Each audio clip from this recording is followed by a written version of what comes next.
La salle du Conseil galactique se dressait, vaste et indifférente, telle une cathédrale de pierres polies et de jugements silencieux. Des files de délégués extraterrestres s'étendaient sur les gradins incurvés, leurs regards rivés sur le podium central où la plaidoirie désespérée venait de se conclure. Le représentant de l'espèce menacée, silhouette frêle drapée dans un tissu cérémoniel en lambeaux, se tenait là, tremblant, attendant le verdict. Un long silence s'ensuivit, ponctué seulement par le léger bourdonnement des systèmes environnementaux du Conseil. Les conseillers échangèrent des regards indéchiffrables derrière leurs masques et visières. Certains chuchotaient, d'autres restaient impassibles. Puis la voix du consultrex rompit le silence, d'un ton dénué de sympathie. Sa silhouette allongée, drapée dans une robe scintillante comme du verre noir, se penchait légèrement en avant, comme s'il examinait avec une curiosité détachée le sort de ceux qui étaient sous ses ordres. Cette affaire échappe à la juridiction du Conseil. L'espèce en question n'a aucun statut dans cette enceinte. Quelques têtes acquiescèrent solennellement, comme si l'extinction d'une race entière n'était qu'un simple inconvénient administratif. Un autre représentant consulaire, vêtu d'une robe métallique élaborée, ornée de subtils circuits imprimés, se pencha en avant. Son visage pâle, semblable à un masque, ne trahissait aucune émotion, si ce n'est le léger tressaillement de ses mandibules tandis qu'il parlait. S'ils sont incapables de défendre leurs frontières, le secteur gagnerait peut-être à être réorganisé. La nature abhorre la faiblesse. Des ondes d'approbation résonnèrent dans l'assemblée. Au fond de la salle, le chancelier humain, Giancarlo Banks, restait assis, les mains jointes. Des rides profondes creusaient son visage sévère, ses yeux sombres reflétant la froide lueur des lumières de la salle, indéchiffrable mais pesante. Son visage ne trahissait aucune émotion immédiate, même si ses yeux se plissèrent légèrement en observant les débats. L'émotion fut immédiate, même si ses yeux se plissèrent légèrement en observant les débats. Ses assistants se déplaçaient avec inquiétude derrière lui. Lorsque le rire d'un délégué devint un peu trop fort, le chancelier se leva enfin. Son geste était calme et délibéré. La salle du conseil se tut, toute l'attention se reportant sur lui. Il s'avança vers le podium central, d'un pas mesuré mais ferme, l'écho de ses bottes résonnant sur la pierre froide. Le Conseil galactique prétend défendre l'unité et l'ordre, commença le chancelier, sa voix calme mais tranchante, raclant l'air indifférent. Pourtant, lorsqu'une race est au bord de l'anéantissement, vous n'offrez qu'indifférence et justification creuse. Un murmure parcourut la salle. Trex se redressa sur son siège, les yeux plissés. « Ce n'est pas notre affaire », entonna Trex. Leur sort était scellé au moment où ils échouèrent à... Le regard du chancelier s'aiguisa. Échouer à quoi, consul? Assurer la protection de ceux qui avaient plus d'armes? La tension monta. Le chancelier balaya l'assemblée du regard. L'humanité ne sera pas complice de cela. Sa voix baissa mais sembla s'alourdir. Nous ne laisserons pas une autre civilisation brûler pendant que nous restons inactifs, entravés par la bureaucratie. Une autre civilisation brûler pendant que nous restons inactifs, entravés par la bureaucratie. Un frisson de malaise parcourut la salle. J'ai voté au nom de l'humanité contre la décision de ce conseil, déclara le chancelier. Plusieurs délégués échangèrent des regards choqués. L'un d'eux se leva pour protester, mais le chancelier poursuivit, étouffant la protestation par le seul poids de son regard. Et dès à présent, nous retirons les délibérations. Si vous choisissez l'inaction, c'est votre fardeau. Il descendit de la tribune, l'écho de son départ emplissant le silence qui suivit. Derrière lui, ses assistants échangèrent un regard rapide. L'un d'eux se pencha. « Monsieur, souhaitez-vous réunir le conseil en privé ?» répondit le chancelier, le regard fixé droit devant lui. « Appelez l'amiral Rousseau, nous nous en occuperons nous-mêmes. » Les assistants acquiescèrent et s'éloignèrent, leurs pas s'accélérant tandis qu'ils quittaient la salle. Le chancelier s'arrêta à la sortie et jeta un coup d'œil en arrière. Les consuls et leurs semblables s'étaient figés dans l'incertitude, certains baissant les yeux, d'autres soutenant le sien avec un défi silencieux. « Qu'il regarde », pensa-t-il. Les portes se refermèrent derrière lui dans un sifflement résolu. La chambre privée, à bord du secteur humain de la station, bourdonnait doucement, la faible résonance des moteurs lointains vibrant à travers le sol en acier poli. Le chancelier Giancarlo Banks se tenait dos à la pièce, les yeux rivés sur les étoiles dispersées au-delà du large hublot. Il ne se retourna pas lorsque la porte s'ouvrit. Derrière lui, des pas mesurés mais déterminés. 3 hommes entrèrent, tous vêtus de l'uniforme sombre de la Défense terrestre unie, UED. Les insignes sur leurs manches marquaient leur rang, suffisamment élevé pour parler librement, mais pas assez pour remettre en question l'ordre du chancelier. « Asseyez-vous », ordonna Banks à voix basse. Il entendit le froissement du tissu tandis qu'ils obéissaient. Ce n'est qu'alors qu'il se retourna, le regard perçant, mais ferme. Vous avez vu la réaction du conseil. Son ton était neutre, mais le poids qu'il exprimait pesait sur l'air. Nous ne pouvons pas espérer leur aide. Le commodore Ellis, l'aîné du trio, se pencha légèrement en avant. Son visage, marqué par des années de service, portait le poids d'innombrables campagnes, et une légère cicatrice dessinait sa mâchoire, disparaissant sous le col montant de son uniforme. Son regard, vif mais las, ne trahissait que la concentration. « Vous saviez que cela arriverait, monsieur. Le Conseil ne bougera pas à moins que la menace ne frappe à sa porte. » Les yeux de Banks se plissèrent. Et d'ici là, des millions de morts seront déjà là. Le silence emplit la pièce, la vérité s'installant entre eux. Au bout d'un moment, Banks croisa les mains derrière le dos. « Nous interviendrons discrètement. J'ai besoin de quelqu'un pour diriger la flotte. » Ellis expira par le nez, jetant un bref coup d'œil à l'homme assis à sa droite. « Il n'y a qu'un seul nom qui convienne. » Le regard de Banks suivit le sien. De l'autre côté de la table était assis l'amiral Nathan Rousseau, l'air impassible. La faible lueur de la console se reflétait faiblement dans les rides gravées sur son visage buriné. « Je suppose qu'il n'y a pas besoin de cérémonie, » dit Rousseau. Sa voix portait la rudesse d'un homme qui avait depuis longtemps renoncé à la prétention. Banks s'autorisa un léger hochement de tête. Aucun. Ellis remua sur son siège. « Il vous faudra une flotte et une autorisation. »« Vous avez les deux, » répondit Banks, son ton ne laissant place à aucun doute. Il contourna la table et s'assit sur le siège vide en tête. « Ce n'est pas une campagne, c'est de la protection. Des opérations défensives seulement. » Son regard se fixa sur Rousseau. « Nous intervenons là où le massacre commence, et nous l'arrêtons. Pas de provocation. » « Et c'est qui est ça ?» Rousseau hocha la tête, comprenant la nuance sous-jacente. « Nous interceptons, protégeons les civils et les forçons à négocier.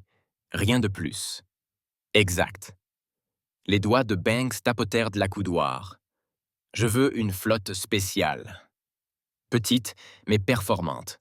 La coalition ne peut pas percevoir cela comme une agression, mais nous avons besoin de suffisamment de force pour la faire changer d'avis. » Ellis s'éclaircit la gorge.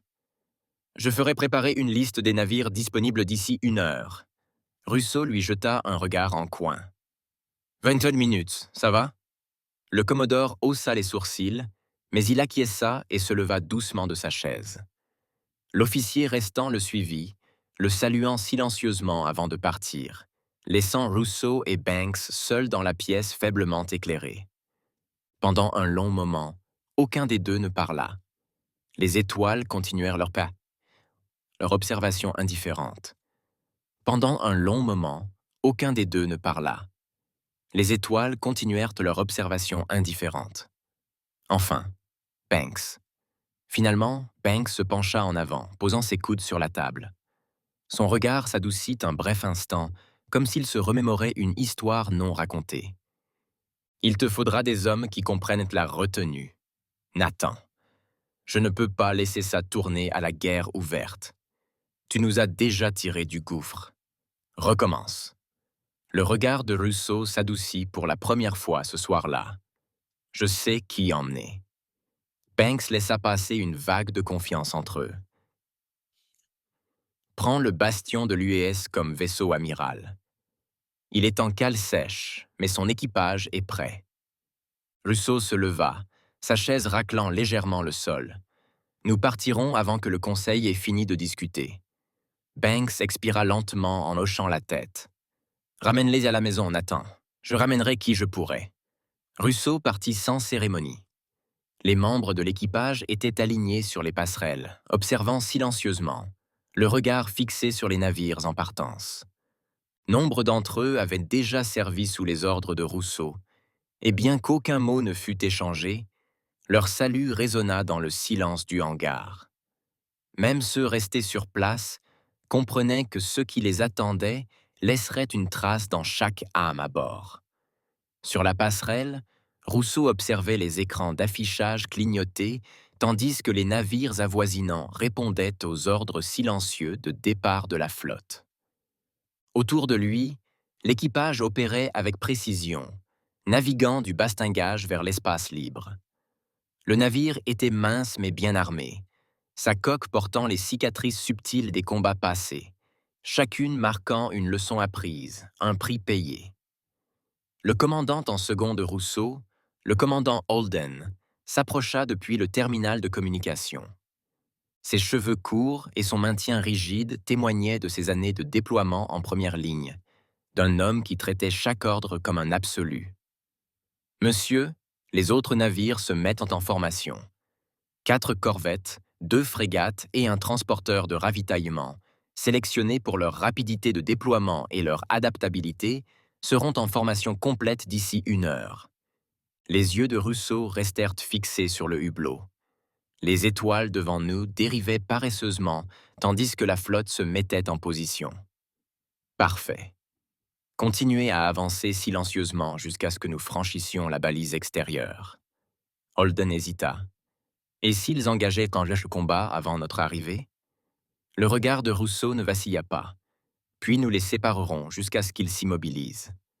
Holden hocha brièvement la tête, disparaissant dans les profondeurs du vaisseau pour relayer les ordres. De nouveau seul, Russo croisa les mains derrière son dos, regardant le vide engloutir le rempart, emportant dans l'obscurité la défiance silencieuse de l'humanité. La transition depuis l'hyperespace se fit en douceur, mais dès que le rempart de l'UES émergea dans l'espace réel, le pont sombra dans un silence absolu. L'amiral Nathan Russo se tenait au centre du pont de commandement, les bras croisés, les yeux plissés, tandis que l'écran avant dévoilait la scène devant eux. « Que Dieu les aide !» murmura le commandant Holden dans sa barbe. En s'approchant de Russo, le secteur s'étendait en ruines fumantes. La plus grande colonie, autrefois marquée par de vastes habitats orbitaux, n'était guère plus qu'une épave fragmentée dérivant paresseusement au-dessus d'une planète calcinée. Des feux vacillaient à la surface sombre, sous de minuscules étincelles de vie s'accrochant désespérément après la dévastation. Des éclairs de lumière lointains et proches. Les bords du système indiquaient que les massacres étaient toujours en cours au milieu des épaves à la dérive. Des navires civils s'élevaient à des angles étranges. Certains avec des sections entières cisaillées. Des canaux de sauvetage s'accrochaient encore à des sas, épargnés par la pitié qu'ils recherchaient. « Scannez le champ de débris le plus proche », ordonna Russo d'une voix qui brisa l'épais silence. « Scannez maintenant. » Le officier des capteurs répondit. Des lignes de données rampaient sur l'écran. Pics de radiation, multiples signatures de navires. Certains civils, mais la plupart sont militaires. Conception de la coalition. Russo serra les mâchoires. Il prit une longue inspiration et hocha la tête. Ouvrir un canal. Émettre sur toutes les fréquences d'urgence. Un bref silence suivit, empli du faible bourdonnement des systèmes du vaisseau. « Canal ouvert, monsieur. Ici l'amiral Nathan Russo de la flotte de défense terrestre unie. » commença Russo d'une voix ferme. À toutes les forces de la coalition dans ce secteur, désengagement immédiat. Les opérations humanitaires sont en cours. Toute nouvelle agression contre les populations civiles sera réprimée par la force. Le silence lui répondit. Holden se pencha vers lui. Ils ne l'écouteront pas. Le regard de Russo resta fixé sur l'écran. L'équipage de la passerelle échangea des regards nerveux tandis que les secondes s'écoulaient. « Monsieur », l'officier des communes interrompit le silence. Transmission interceptée des forces de la coalition. Audio seulement. Écoutez. Des parasites emplirent le canal avant qu'une voix rauque ne s'échappe. Vous perdez votre temps, amiral. Ces colonies étaient mortes dès l'instant où elles se sont mises en travers de notre chemin. Vous pouvez fouiller dans les cendres si vous voulez, mais vous ne trouverez pas de survivants. Holden se déplaça, visiblement prêt à réagir, mais Russo leva la main, le réduisant au silence. « Ce n'est pas une négociation », répondit Russo d'un ton neutre. « Si vous refusez de vous retirer, nous vous destituerons d'une manière ou d'une autre. » La ligne fut coupée. Holden laissa échapper un long soupir. « Ordre. On doit les frapper fort, amiral, » insista Holden, le ton plus dur. « Un message ne les arrêtera pas maintenant. » Le regard de Russo s'attarda sur les lointains éclairs de destruction. « Il ne s'agit pas de les arrêter, » répondit-il à voix basse. « Il s'agit de s'assurer qu'ils n'oublient pas notre présence. » Russo plissa les yeux en observant un autre éclair se propager dans l'atmosphère de la planète, une autre frappe orbitale. « Interceptez ces vaisseaux de combat, » ordonna Russo. « Visez la frégate la plus proche, concentrez vos tirs sur ses moteurs. Paralysez-les, mais laissez les coques intactes. Laissez les survivants dériver et observer. » Le pavois trembla lorsque les premiers canons à rails se mirent en marche. Le reste de la flotte suivit, se dirigeant vers les vaisseaux de la coalition dispersés comme une meute de loups se rapprochant. Le regard de Russo s'attarda un instant sur l'écran avant de se tourner vers l'équipage. « Envoyez des équipes de recherche et de sauvetage une fois le secteur sécurisé, » dit-il. « Évacuez les civils de ces colonies. Nous tiendrons position jusqu'à ce que chacun soit en sécurité. » Le hochement de tête de Holden était sec, compris « amiral ». Les premières salves de feu jaillirent des canons du rempart, brillant sur le vide spatial. Tandis que la bataille se déroulait, les pensées de Russo se reportèrent sur les salles du conseil qu'ils avaient quittées. Leurs paroles creuses et leurs votes creux. Ils pouvaient débattre de moralité. L'humanité agirait. Le silence du secteur ne dura pas. Dès le 3e jour, des rapports commencèrent à filtrer par le relais de communication de l'US Bulwark. Attaques isolées, plateformes minières éventrées, transport de réfugiés pris en embuscade sur les trajectoires de sortie. La coalition n'avait pas reculé. Il se repositionnait. L'amiral Nathan Russo se tenait au centre de la passerelle, les bras croisés, observant l'affichage tactique vaciller au gré des données entrantes. La carte holographique incurvée dessinait l'immensité du secteur, parsemée des faibles lueurs des colonies survivantes et des débris fracturés en orbite autour des mondes extérieurs. Maintenant, ces lueurs disparaissaient une à une. Maintenant, ces lueurs disparaissaient une à une. « Ils nous testent », marmonna le commandant Holden à côté de lui, les sourcils froncés tandis que ses yeux suivaient la fois le schéma des disparitions, repérant tout ce qui s'éloignait trop de notre champ de vision. Le regard de Russo se durcit. « Ils ne font pas de tests, Holden. Ils nous avertissent. » L'équipage de la passerelle échangea un regard discret. La tactique de la coalition avait changé du jour au lendemain, et la raison était évidente. La présence humaine avait bouleversé le fragile équilibre des forces, et la réponse arrivait. « Monsieur », appela l'officier des capteurs depuis son poste. Des sondes longue portée ont détecté un mouvement de flotte le long de la ceinture extérieure. 26 vaisseaux, de classe escorte lourde, 3 fois plus nombreux que nous, et leur nombre ne cesse de croître. Des signatures énergétiques supplémentaires suggèrent la présence de vaisseaux capitaux en remorque. Ils avancent sur la route commerciale Juno. Holden poussa un profond soupir. C'est une flotte de riposte. Ils nous attaquent. Russo se redressa d'une voix basse mais assurée. Combien de temps faudra-t-il avant qu'ils atteignent la distance de frappe? 16 heures. À leur vitesse actuelle. Rappel de toutes les patrouilles. Rassemblez la flotte à la pointe Epsilon, ordonna Russo en s'éloignant de l'écran. S'ils veulent nous repousser, ils devront nous détruire tous. Holden hésita. Monsieur, cette flotte nous surpasse en nombre de 3 contre 1. L'expression de Russo ne changea pas. Alors nous les faisons saigner à blanc. L'embuscade eut lieu peu après le regroupement de la flotte. Le rempart dériva silencieusement le long du plan orbital de la plus grande lune de Juno, ses systèmes d'armes à froid. Autour d'elle, les corvettes et frégates restantes maintenaient des formations serrées, moteurs à puissance minimale. Les corvettes et les frégates maintenaient des formations serrées, moteurs au minimum. La flotte était silencieuse, attendant. Russo se tenait sur le pont d'observation, les yeux rivés sur le vide. Quelque part, des vaisseaux de la coalition se rapprochaient. « Monsieur !» La voix de Holden filtrait dans les communications. Les scanners détectaient des distorsions à la limite du champ d'astéroïdes. Ils se mettent en formation. Russo acquiesça. « Tenez vos positions. Ils viendront à nous. » Les minutes s'écoulèrent, chaque minute plus lourde que la précédente.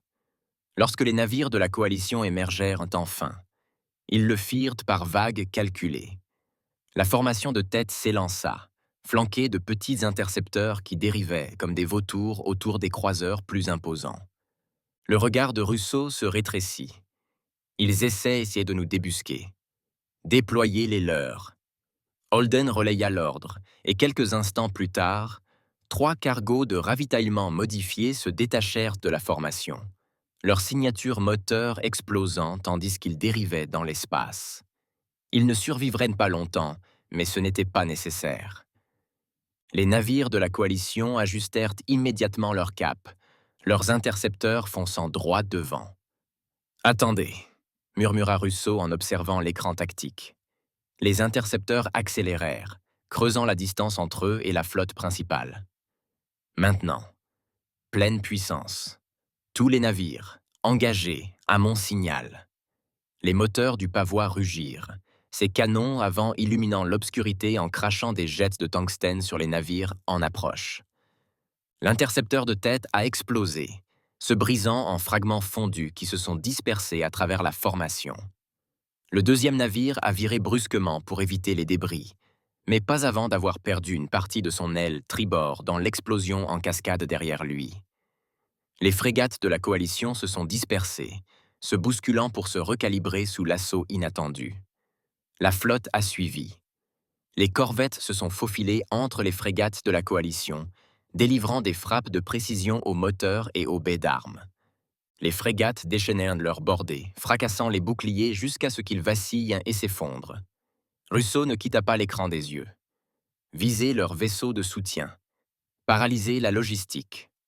La voix de Holden intervint. « Monsieur, transmission entrante. Vaisseau de commandement de la coalition. » Russo fit une légère moue. « Raccordez-le. » Des parasites emplirent le canal avant qu'une voix rauque ne perce. « Votre interférence met en péril la stabilité de ce secteur, amiral. Retirez-vous et nous épargnerons vos vaisseaux restants. » Russo s'approcha du panneau de configuration. « Nous ne sommes pas là pour négocier avec des bouchers. Retirez vos forces ou nous brûlerons tous les navires de guerre que vous enverrez. » Silence. Puis le canal fut coupé. Holden expira. Il redouble d'efforts. L'expression de Russo ne changea pas. Bien. Nous aussi. La bataille s'étendit tout au long du cycle nocturne. Les renforts de la coalition arrivèrent, mais d'autres aussi. Des frappes chirurgicales silencieuses démantelèrent les chaînes d'approvisionnement. Les avant-postes des pillards furent incendiés par des rafales de feu soudaines qui illuminaient les confins froids du secteur. Au 5e jour, la coalition commença à fracturer les navires désertés, s'éloignant du conflit sans tirer un seul coup de feu. Ceux qui restèrent combattirent avec plus d'acharnement, mais les fissures s'étendaient. Sur le pont du bastion, Holden se tenait aux côtés de Rousseau, observant un autre croiseur de la coalition dériver dans l'obscurité, ses moteurs détruits par les torpilles. « Il se brise !» dit Holden doucement. Rousseau hocha la tête. Mais pas assez. Rousseau resserra son emprise sur la console. Relâcher maintenant ne ferait que retarder l'inévitable. Il avait vu suffisamment de secteurs abandonnés pour savoir que l'hésitation n'était qu'une autre forme de reddition. Il s'avança, le regard lourd tandis qu'il s'adressait à l'équipage. « Nous maintenons la pression. Ce ne sera pas fini tant qu'ils n'auront plus rien à combattre. » Les épaules de Holden s'affaissèrent légèrement. Mais il ne dit rien. L'équipage autour d'eux se déplaçait avec une efficacité mécanique. Pas d'acclamation, pas de soulagement. Il comprenait que ce n'était pas une victoire. Pas encore. Les étoiles dehors continuaient de brûler. Froids et indifférents à la guerre qui se déroulait sous eux. L'obscurité du champ d'astéroïdes s'étendait à perte de vue devant la flotte, tel un cimetière de stations détruites et de débris à la dérive. Caché parmi les rochers fracturés, le rempart de l'UES et ses frégates d'escorte attendaient, leurs moteurs à froid pour éviter d'être détectés. L'amiral Nathan Rousseau se tenait au bord du pont, les bras croisés dans le dos, observant la carte tactique scintiller, faiblement marquée par les patrouilles de la coalition. Le commandant Holden rapporta le retour de la sonde de surveillance. Sa voix s'abaissa, comme si parler plus fort trahirait leur position. Un signal provenant d'un de leurs vaisseaux de commandement fut capté. Canal crypté. Fréquence restreinte. Rousseau plissa les yeux. « Connectez-le. Je veux l'entendre. » Holden relaya l'ordre et, quelques instants plus tard, la transmission grésilla dans les haut-parleurs de la passerelle. Le son était granuleux, mais les voix portaient un poids qui transcendait la distorsion. Gaspillage des ressources. Les planètes sont calcinées et les ceintures d'astéroïdes dénudées. L'orateur marqua une pause, la voix teintée de frustration. « Vous aviez promis le pillage, pas la vengeance. Mais ceci, ce n'est qu'un massacre. » Une autre voix, plus froide et plus dure, répondit. « Ces colonies nous ont défiés. Leur souffrance est le message. » Rousseau échangea un regard avec Holden, son expression se durcissant. « Les ressources n'étaient jamais là, » gronda la première voix. « On le savait depuis le début. C'était personnel. » Le silence suivit, puis la transmission fut coupée brusquement. Pendant un long moment, personne sur la passerelle ne parla. « Monsieur ?» Holden a finalement rompu le silence. Ce n'était pas seulement une diversion tactique. Ils admettent qu'il n'a jamais été question de territoire. Rousseau expira lentement. « Préparez l'enregistrement pour la diffusion. Assurez-vous qu'il atteigne toutes les fréquences de la coalition. » Holden hésita, les sourcils froncés. « Vous le transmettez directement. » « Cela ne nous expose-t-il pas à un risque accru ? » ?»« Risque ou pas, » dit Rousseau, le regard fixé au-delà du hublot. « Nous terminons tout cela aujourd'hui. » Lorsque la transmission a traversé le secteur, elle a frappé avec la force d'un missile. Sur les canaux de la coalition, les voix de leurs propres commandants ont rempli les communications, résonnant sur d'innombrables ponts. En moins de 3 minutes, la vérité de la guerre éclata, crue et indéniable. Le pont du pavois était silencieux, l'équipage écoutant. Aucune acclamation, aucune justification. Les jointures de Holden se crispèrent contre le bord de la console. Pendant tout ce temps, ce n'était que haine. Rousseau s'avança à voix basse. La haine est l'arme la plus contondante et la plus facile à retourner contre elle-même. Les premiers signes sont apparus presque immédiatement. Les destroyers de la coalition ont quitté leur formation, coupant leurs moteurs et dérivant sans but vers l'espace neutre. D'autres ont maintenu leur position mais ont cessé le feu. Leur commandant observait et attendait. « Monsieur, l'officier des capteurs a signalé que nous voyons des déserteurs. Plusieurs navires abandonnent la ligne de front après la fin de la transmission. Une faible communication a fuité sur le canal ouvert depuis l'une des frégates de la coalition. » Hésitant, presque suppliant. « Restez à terre. Ce n'est pas ce pourquoi nous nous étions engagés. Quelques instants plus tard, les moteurs du vaisseau s'éteignirent, s'éloignant de la formation. Holden jeta un coup d'œil à Rousseau, le poids du moment pesant lourdement entre eux. « On les poursuit ?» Rousseau secoua la tête. « Non, qu'ils partent. Il n'y a aucune gloire à traquer les désillusionnés. » Un seul croiseur de la coalition restait dans le secteur, moteur en feu, se repositionnant pour bloquer les vaisseaux en retraite, armes chargées, ciblant les transfuges. Rousseau serra les mâchoires, tandis que le croiseur de la coalition s'approchait pour intercepter le sien. Sa main resta suspendue au-dessus de la console un instant plus longtemps que nécessaire. « Holden feu !» Ce seul mot transperça le pont comme une lame, ne laissant place à aucune hésitation. La première salve toucha les propulseurs arrière du vaisseau de la coalition, coupant sa propulsion et le faisant dériver. En quelques instants, les escorteurs restants se dispersèrent. « Il fuit, monsieur !» La voix de Holden exprimait une satisfaction sombre. Rousseau expira, regardant les étoiles reprendre possession du champ de bataille. « Bien, laissez-les fuir.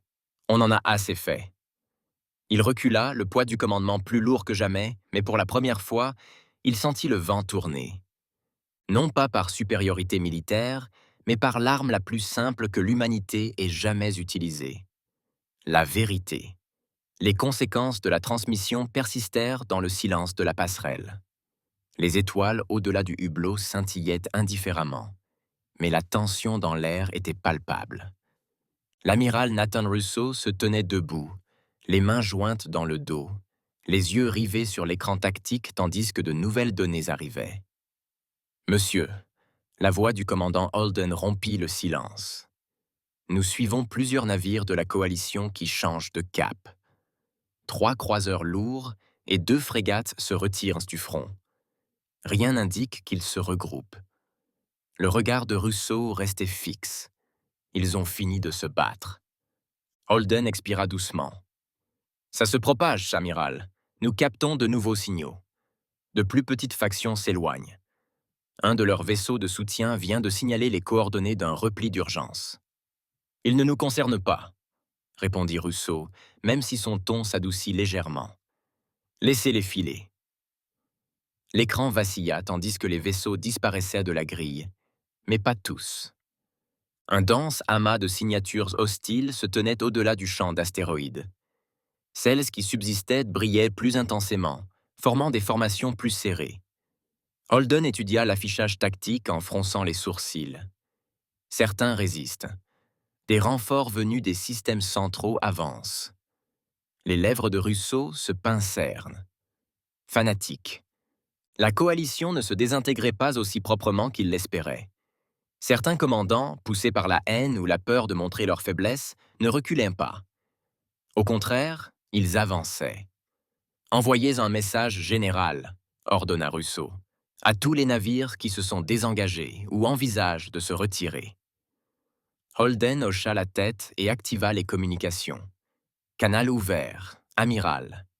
Activation des communications. Canal ouvert, amiral.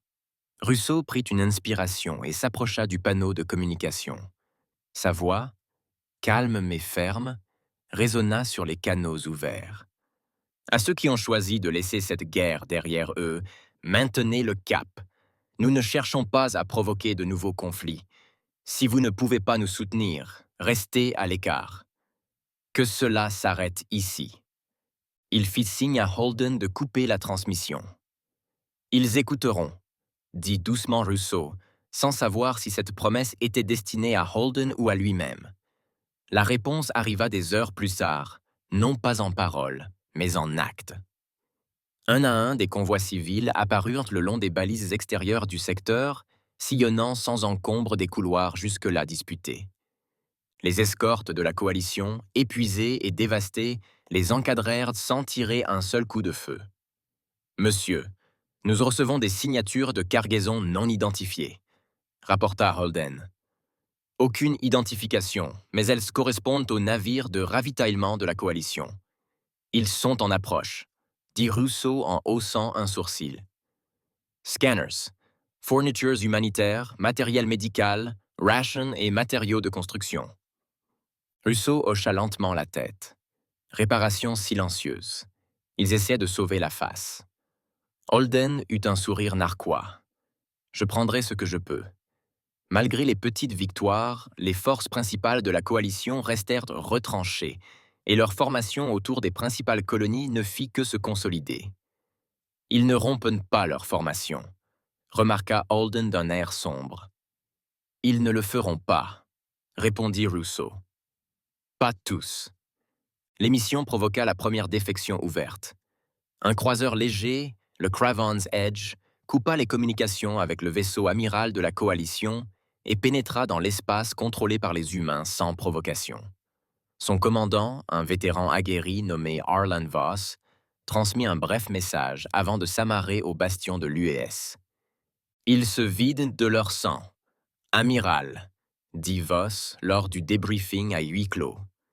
Ses yeux portaient le poids d'innombrables batailles. Leurs dirigeants refusent de l'admettre, mais la coalition s'effondre. Ils redoubleront d'efforts, mais tout le monde ne suivra pas. » Rousseau le regarda attentivement. « Et pourquoi l'as-tu fait » Vaux haussa les épaules. L'air dur. « Je n'ai pas signé pour massacrer des civils. Certains d'entre nous n'ont pas oublié ce que la guerre est censée être. Cette défection a ouvert de nouvelles fissures dans le blindage de la coalition. À la fin de la semaine, au moins 4 navires supplémentaires ont fait défection ou sont devenus silencieux, refusant d'obéir aux ordres. Pourtant, à mesure que la coalition se fracturait, les derniers partisans de la ligne dure devenaient plus agressifs. Les rapports de massacres de civils diminuaient, mais les escarmouches, le long des colonies périphériques, se multipliaient. Petites embuscades, désespérées et sauvages. Rousseau observait le conflit se transformer en un conflit plus restreint, mais non moins dangereux. Il ne s'agissait plus de grandes flottes ou de frappes stratégiques. C'était de l'usure. Holden dit doucement Rousseau tandis qu'ils examinaient les derniers renseignements. Augmenter les patrouilles à longue portée le long des routes commerciales.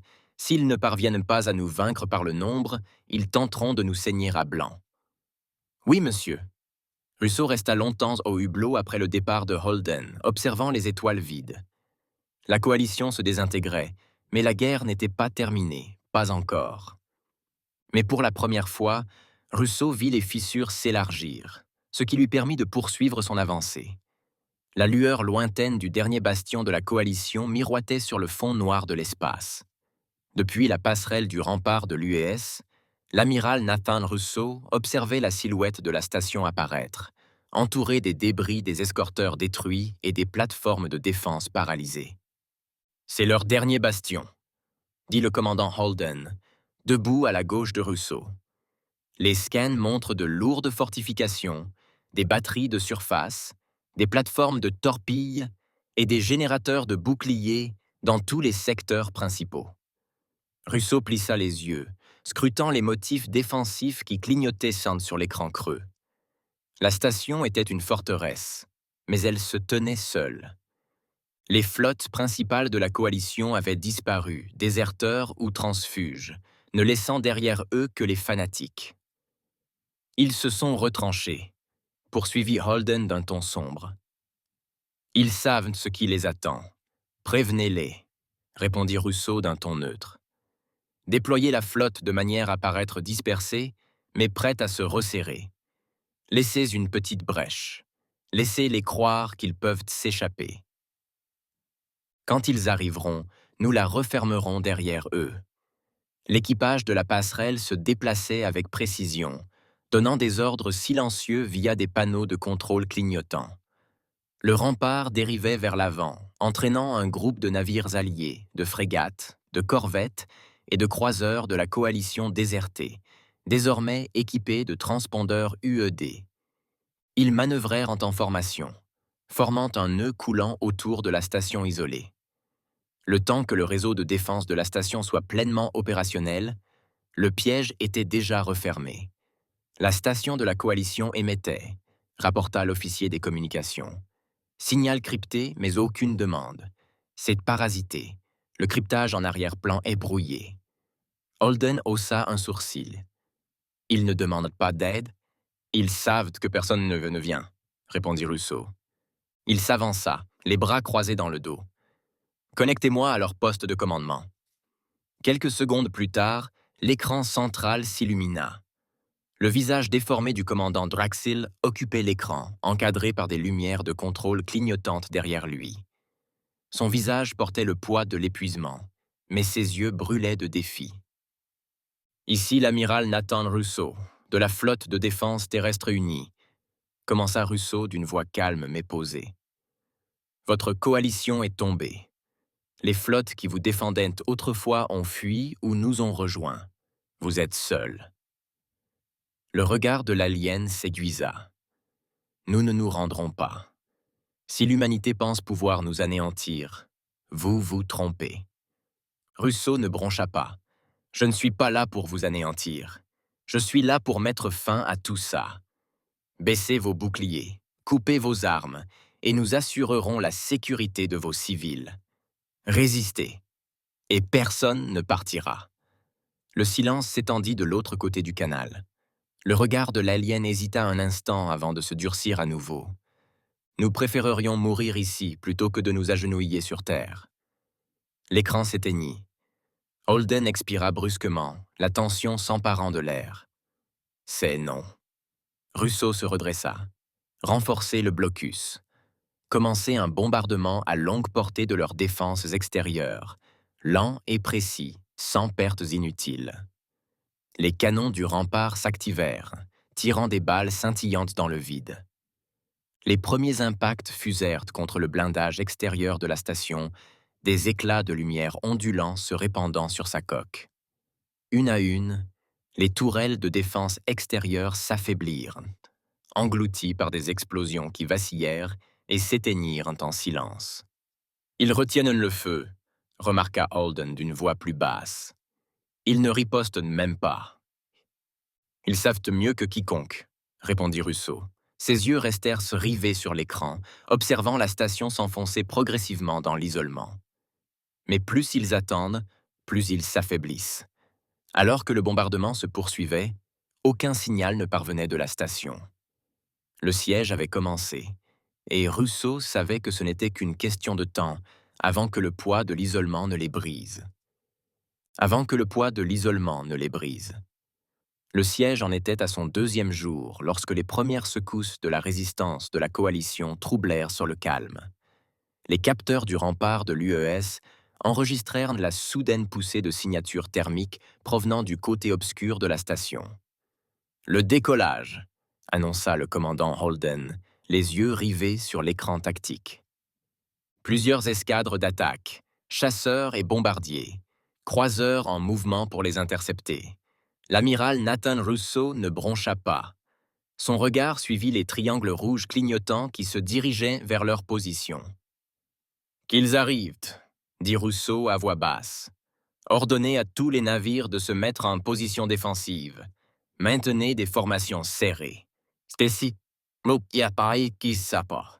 Faites-les saigner à chaque mètre. » L'assaut de la coalition se déploya par vagues décalées, les chasseurs fendant le vide tandis que les frégates et les destroyers avançaient derrière eux.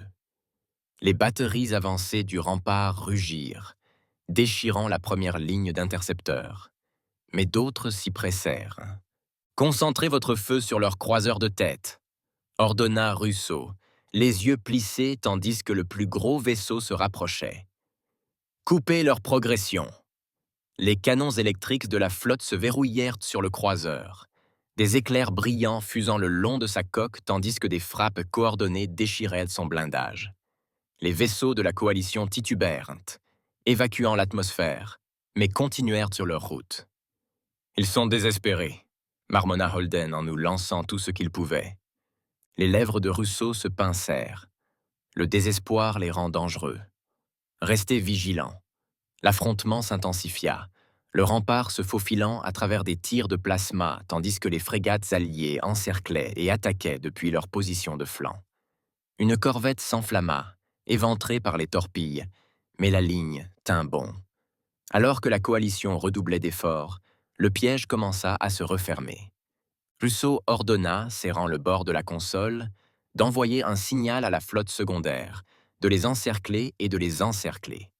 Holden relaya l'ordre, et quelques instants plus tard, d'autres vaisseaux UED surgirent de derrière les débris qui jonchaient le secteur. Les forces de la coalition débordées et exposées se retrouvèrent encerclées.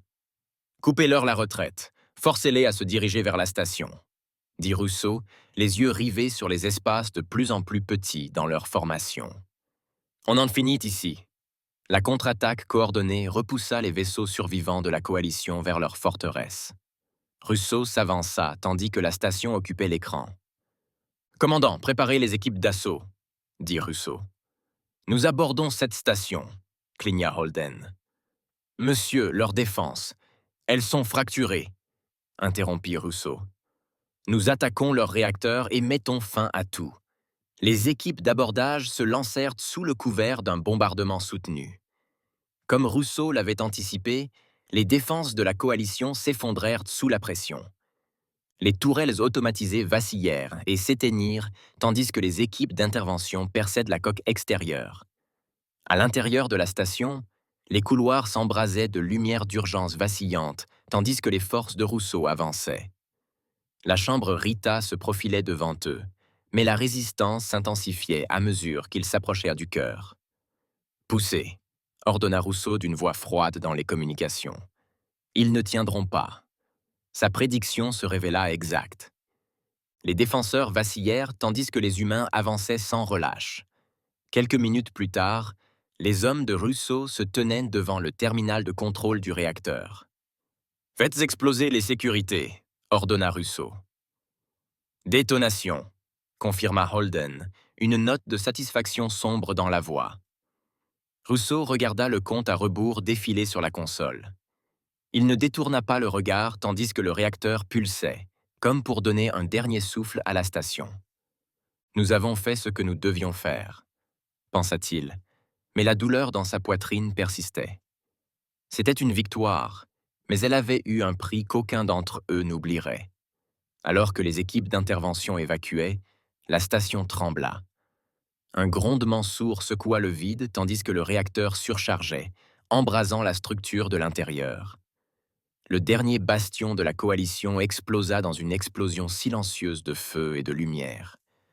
Depuis le pont du rempart, Rousseau observait les débris se disperser dans l'obscurité. Les derniers vaisseaux de la coalition rompirent leur formation et s'enfuirent dans l'hyperespace. « Laissez-les partir », dit doucement Rousseau. Holden expira. « C'est fini. » Mais Rousseau ne répondit pas. Ses yeux restaient fixés sur les décombres fumants, le poids de chaque décision pesant sur sa poitrine. Aucune acclamation sur la passerelle, seul le silence. La salle de conférence, à bord du pavois de l'UES, était froide et dépouillée.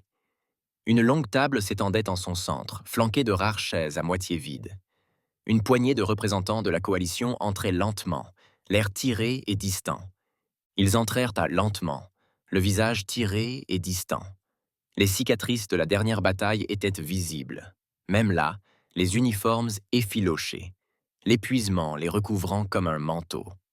L'amiral Nathan Rousseau se tenait en bout de table, les mains posées délicatement sur la surface froide. Il suivit du regard chaque délégué qui prenait place, notant l'hésitation dans leurs mouvements. Il ne restait plus aucune résistance, seulement les vestiges creux d'un commandement usé par la défaite. Le commandant Holden entra le dernier, scellant les portes de la chambre derrière lui. Il prit place à la droite de Rousseau, dépliant discrètement un bloc-notes pour enregistrer les débats. Rousseau s'éclaircit la gorge. « Commençons. » Le bourdonnement des systèmes du vaisseau emplit le silence qui suivit. Personne ne parla. Le poids de leur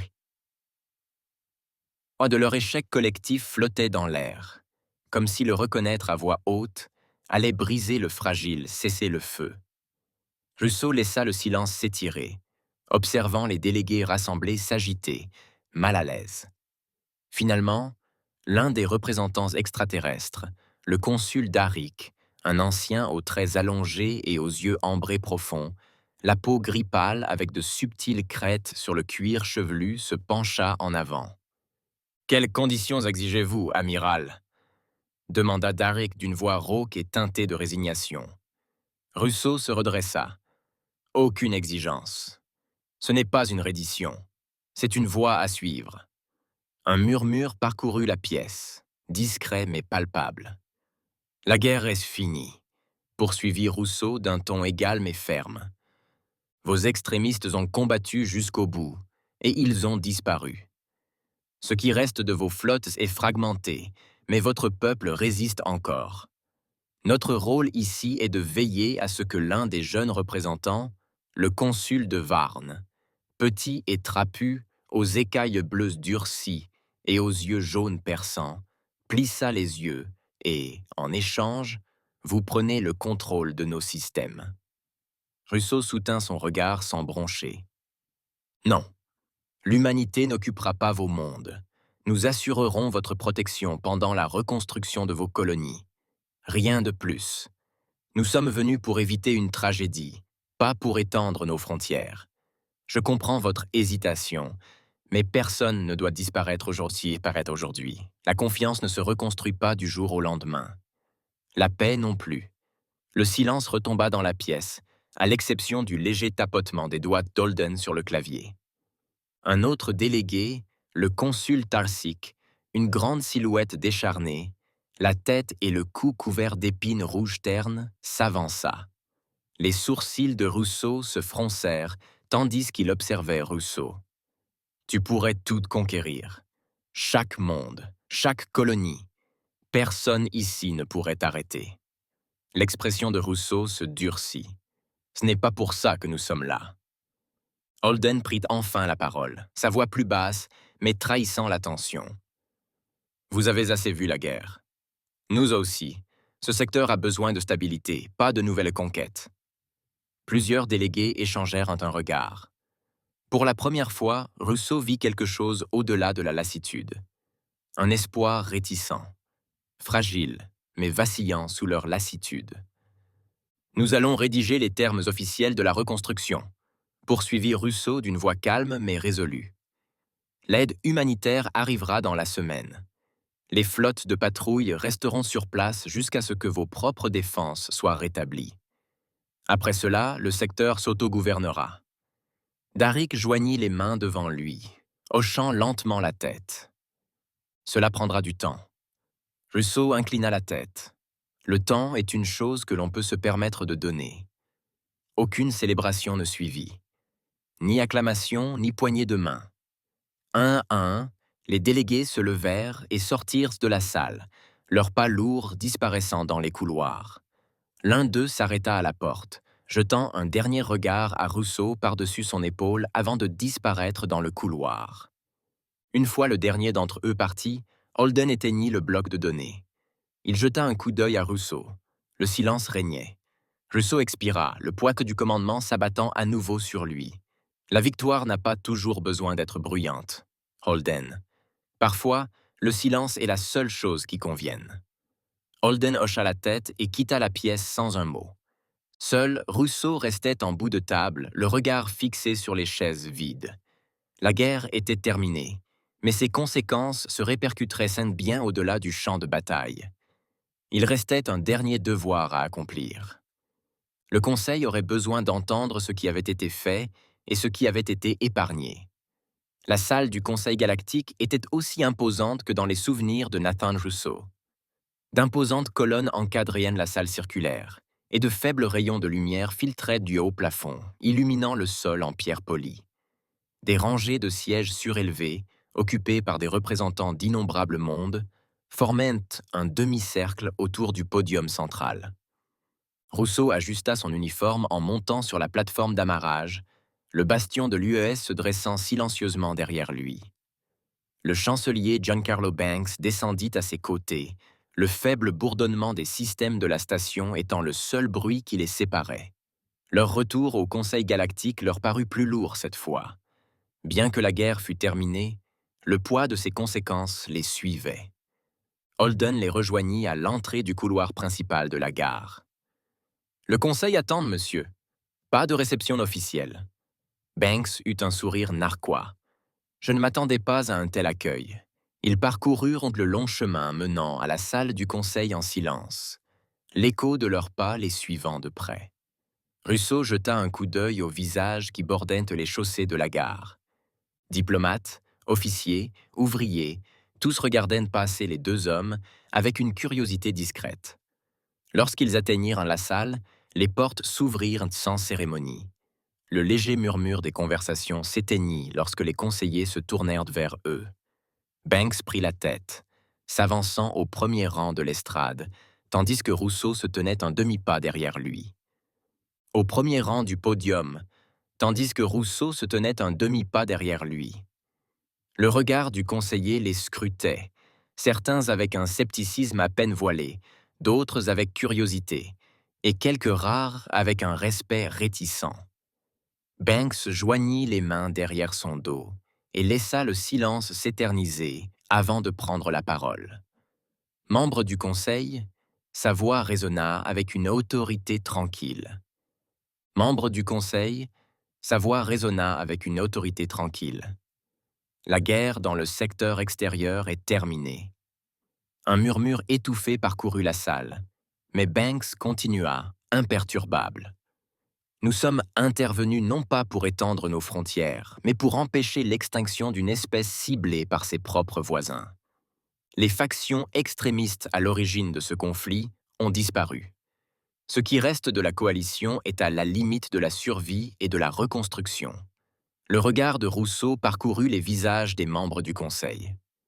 Le consul Threx du domaine de Ravos resta figé, ses yeux argentés plissés sous la capuche de sa robe de cérémonie. En face de lui, le consul Jaran, l'envoyé félin du syndicat Velkar, les fixait d'un regard froid et indéchiffrable. « Vous avez agi sans l'autorisation de ce conseil », lança Threx, tranchante comme une lame. Une telle intervention aurait pu déclencher un conflit plus grave. L'humanité mettait en péril la stabilité de secteurs entiers. Rousseau fit un pas en avant, d'une voix calme mais ferme. Ne rien risquer aurait assuré le massacre de millions de personnes. Nous avons choisi l'action. Un bref silence suivit avant que Banks ne reprenne la parole, son regard fixé sur Threx. « Tu t'es détourné. Nous non. Et maintenant, grâce à ce choix, cette galaxie est un peu moins fragmentée. » Les yeux de Jaren se détournèrent, sa queue se recroquevillant paresseusement, tandis qu'il réfléchissait à cette déclaration. Certains conseillers s'agitèrent sur leur siège, mais aucun ne s'opposa à lui. Banks expira doucement, laissant planer ses paroles suivantes avec une force délibérée. Ce n'était pas une démonstration de force. C'était une défense de principe. Nous ne revendiquons aucun territoire. Nous ne prenons aucun butin. Les colonies extérieures restent sous leur propre gouvernance, et nous partons avec, pour seule certitude, la survie d'une autre race. Rousseau regarda les murmures s'apaiser, remplacés par un silence plus pesant que la désapprobation. Finalement, Sharon se pencha en avant, posant ses mains sur le bord du bureau du conseil. Ses yeux dorés se fixèrent sur ceux de Banks. « Pas de butin », répéta-t-il, presque comme pour tester ses mots. « Seul le sang que vous avez versé pour les préserver. » L'expression de Banks resta inchangée. Il est des victoires qui ne se mesurent pas au butin, consul Jaron. Peut-être qu'un jour ce conseil les reconnaîtra pour ce qu'ils sont. Le silence s'installa à nouveau dans la salle. Certains conseillers baissèrent les yeux, refusant de croiser le regard de Banks. D'autres considéraient Rousseau et Banks avec de subtils hochements de tête. Sans attendre une autre réflexion, Banks quitta le podium, le pas mesuré et posé. Rousseau le suivit, ses pas résonnant en cadence. Alors qu'ils atteignaient le couloir extérieur, Holden les attendait, son datapad à la main. Son regard se posa sur Banks. J'imagine qu'ils n'étaient pas prompts à exprimer leur gratitude. Banks esquissa un léger sourire narquois. Je ne l'avais pas sollicité. Rousseau jeta un dernier coup d'œil par-dessus son épaule, apercevant une dernière fois la pièce silencieuse. Ils connaissent la vérité.